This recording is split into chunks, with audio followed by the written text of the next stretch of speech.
ladies and gentlemen of the media, good afternoon. Further to the coordinating minister's remarks, where he read from the Mr. President's own remarks, the Ministry of Budget and Economic Planning today presented a memorandum on requesting the approval of the 2026 to 2028 medium-term expenditure framework and fiscal strategy paper. The memorandum was presented on behalf of the ministry by the Director General of the Budget Office, Tanim Yakubu, who was supported by his team, who have worked very hard together with members of the economic management team and the Ministry of Budget and Planning in coming up with this memorandum. In addition, inputs were obtained from various relevant stakeholders, including government agencies, organized private sector, civil society organization, development partners, through both technical discussions, bilateral engagement, as well as expert consultations. The engagements were aimed at ensuring that the document is representative of the collective aspiration of stakeholders. Relevant inputs from stakeholders have been integrated into the framework, which include, among others, a macroeconomic background, as well as review of the 2025 Federal Government of Nigeria budget implementation, key parameters for the 2026-2028 medium-term fiscal framework assumption, which include assumptions about oil price benchmark, and for the first time, a target oil production as well as benchmark oil production. The target oil production is a production figure of 2.06 million barrels per day, which the management of the oil industry is tasked to produce. However, so that we don't run into revenue problems, we use a benchmark oil production figure of 1.8 for the budget purposes. So those are important. This is an important new innovation to distinguish between the figure that is ambitious, guided by consultations with the industry and challenging the industry too, but for budget purposes using a lower figure. Even the oil benchmark of $64.85, which is being used this year, is lower than the average selling price of Nigeria's crude oil, because Nigeria is a premium Bonny Light, among other premium blends producer. So our oil prices tend to be higher on average than the Brent prices, but for abundance of caution, we are using $64.85, as well as an exchange rate of 1,512 to the Naira for the year 2026, given that it's a pre-election year. By law, there is a lot of election activity spending that can typically affect exchange rate. And the growth rate is projected at $4.68. The Federation revenue is estimated at 50.74 trillion. This is the revenue that is shared by the three tiers of government, whereas based on that, the distribution among the tiers of government, that the federal government is projected to receive 22.6 trillion from the Federation account, while the state and local government are expected to receive 16.3 trillion and 11.85 trillion respectively for the local governments. So the Accordingly, the total federal government of Nigeria revenue from all sources is projected at 34.33 trillion, inclusive of 4.98 returned by government-owned enterprises. And this figure is lower by 6.55 trillion, or 16% lower than that of the 2025 budget estimate. And the federal government expenditure breakdown by major heads shows that the statutory transfers will be around 3 trillion, debt service expenditure 15.91 trillion, and non-recurrent debt expenditure, which is personnel cost, pension cost, about 15.27 trillion. And interesting, the deficit is projected at 20.1 trillion, which is 3.61% of the estimated GDP. In addition, the Federal Executive Council took comments and approved the medium-term expenditure plan as fiscal strategy paper for presentation to the National Assembly. However, it is also noted that Mr. President, in addition to this, have taken several steps in his role as the President of the Federation, as the Chief Executive Officer of the Federation, where he had invited state governments and local governments, the three tiers of government, at a meeting of the National Economic Council to call for more collaboration and coordination between fiscal and monetary policies, which was approved by the National Economic Council, and the coordinating Minister of the Economy, the Central Bank Governor, and myself are directed to report periodically. Equally, Mr. President had sought the approval of the National Economic Council for them to appreciate the need to invest more in security spending, in particular the rehabilitation of training institutions of security agencies. Equally, Mr. President sought the approval of the National Economic Council, and it indeed conferred the approval that there should be increased federation vigilance to eliminate revenue loss from illegal activities in the oil and gas sectors as well as critical mineral sectors.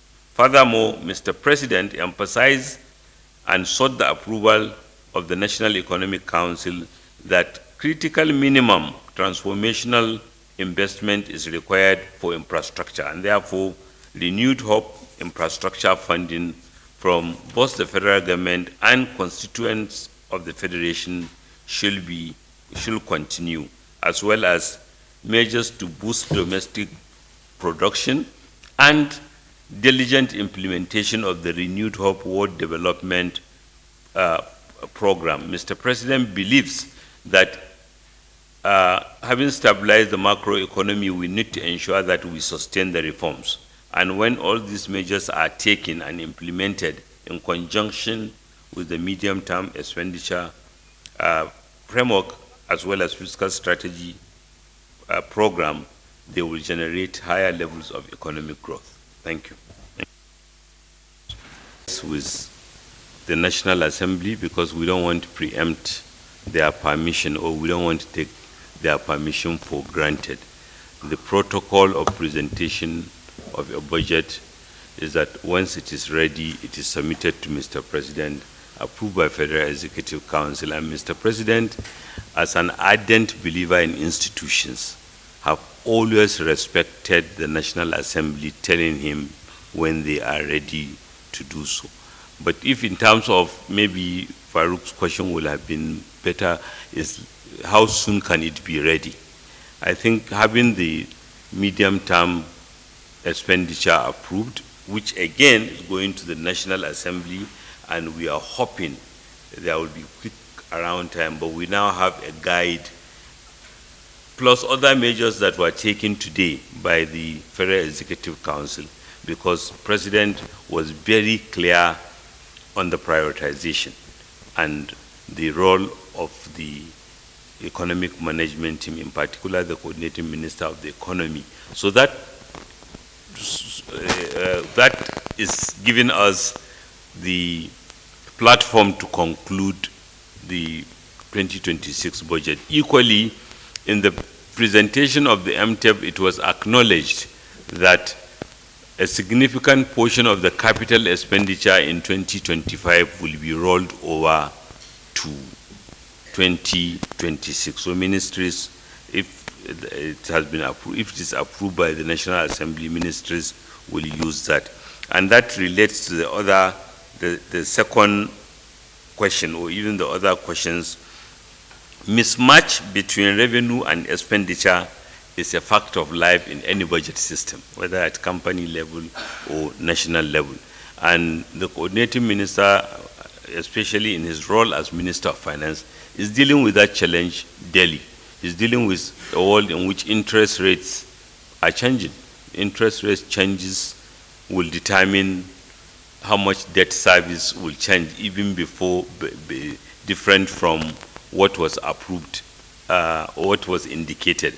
And that is significant in all the years. So we are engaging, he's leading us in engagement with the National Assembly. They understood the challenge and will submit an adjustment which we believe they will consider favorably. That goes to the issue of the capital component of 2025 asked by Arise, which will answer. I think there's always a confusion. First, there's no issue on the personnel and recurrent side. And capital component is work in progress. Some capital projects are multi-year projects in any case. So disaggregating what is missed out because it must be done in the time frame and what will in any case continue in other years sometimes can be difficult. But the important and comforting thing is that the coordinating minister of the economy is leading us in engagement with the National Assembly, and they understood what we are doing. Of course, there is pressure, and within that, we believe we are making steady progress.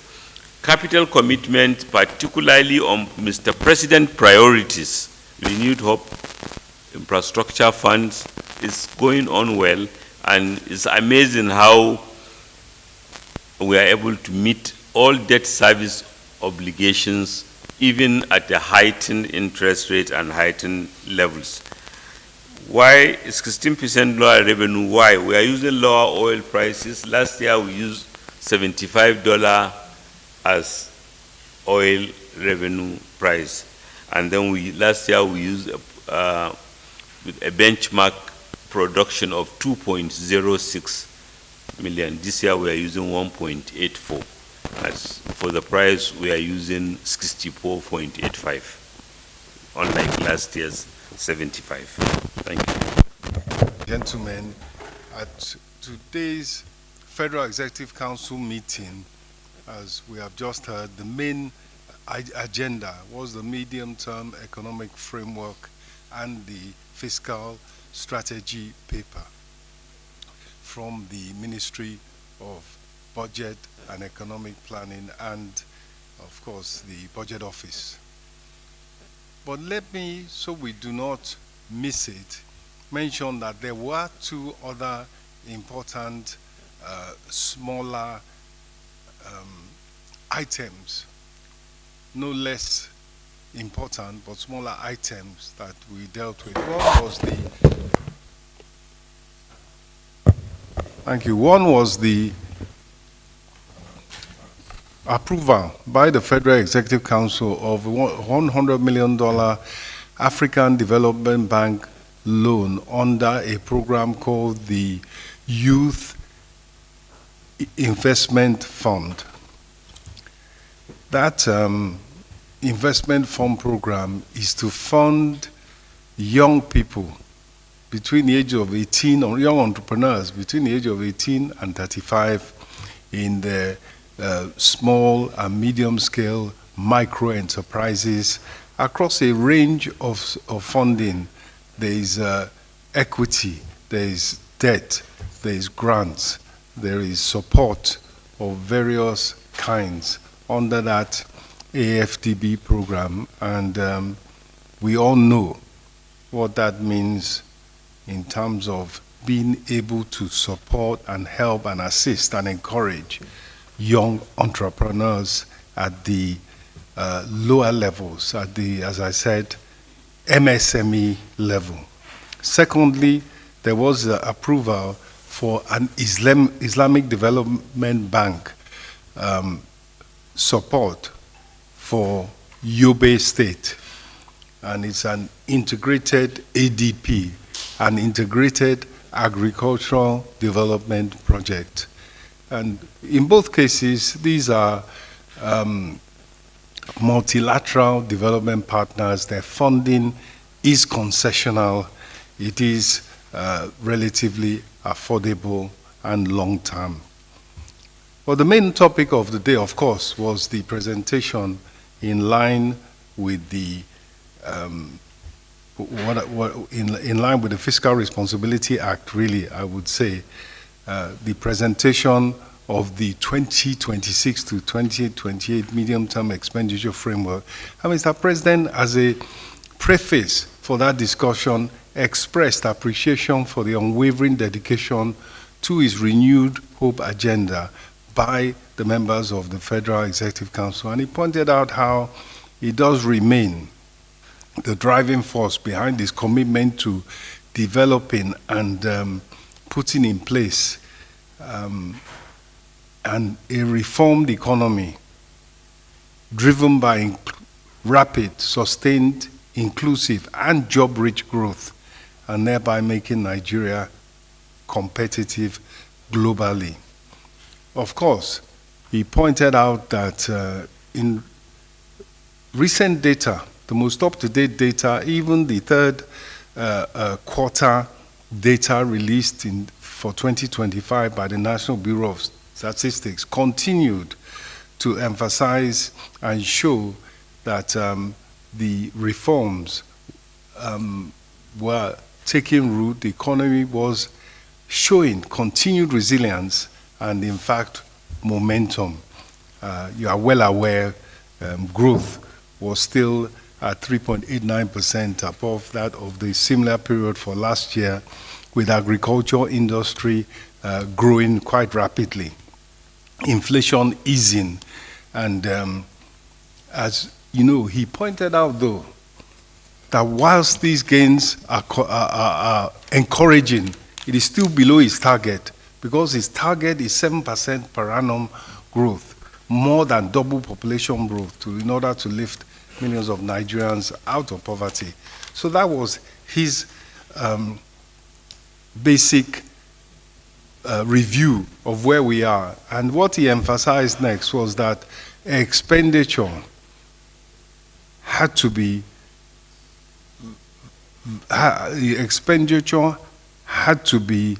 improved on. The efficiency of spending must be, in order to get maximum value from every naira spent, and of course, the prioritization that would need. So he did direct that the ministries, departments, and agencies should prioritize their spending, capital spending, to focus on growth-enhancing projects, growth-enhancing initiatives, and that the economic management team would help collate those priorities for his final input. And of course, the large legacy projects would also be a priority of Mr. President. They will be prioritized in terms of capital expenditure. So we can expect much more incisiveness, efficiency, and results from capital expenditure. And that really is where we now took the Ministry of Budget and Economic Planning, now took over and presented the 2026 to 2028 medium-term expenditure framework and fiscal strategy paper. Thank you. Honourable Minister for Information. Thank you for your questions. I'm not sure which ones we will find out relate to me or which ones relate to myself and my colleague, the Honourable Minister for Budget and Economic Planning. I will start, the first shall be the last. So I'll start with the last. Islamic Development Bank, 50 million naira agricultural development project for Yobe State. That's quite straightforward enough. Arise, $50 million, $50 million US dollars. The issue of overlapping budget, I think there is a commitment to stick to, as much as possible, revert to a normal budget cycle, January to December. That's the commitment. It takes all parties agreeing and working towards that laudable goal, which is to normalize and have the budget, the capital budget we are talking, because we know that the recurrent runs from January to December and then stops. Let me say that as regards to 2024, 2025 budgets, capital budgets in particular, and the timing of when the 2026 budget will be laid before the National Assembly, which is the normal procedure for them to now do their job of coming out with an appropriation bill. I have obviously my input, my comments on it, and my information on it, but I think the real starting place for that has to be the Ministry of Economic Planning and Budget, and then I can really speak to items such as how much, the releases and so forth. But what I can say is that the 2024 budget, which the National Assembly extended virtually by a year, the capital budget, as you know, is basically fulfilled, and the 2025 arrangements have been made, the warrants have been issued, and capital expenditure by the MDAs is ongoing, and we have to, of course, December 31st of this year to complete that exercise. But I think because of the remit that they have, the Ministry for Budget and Economic Planning are perhaps best placed to put the whole issue, particularly of the upcoming 2026 budget, in better perspective. But I stand willing to also chip in. Thank you. Thank you.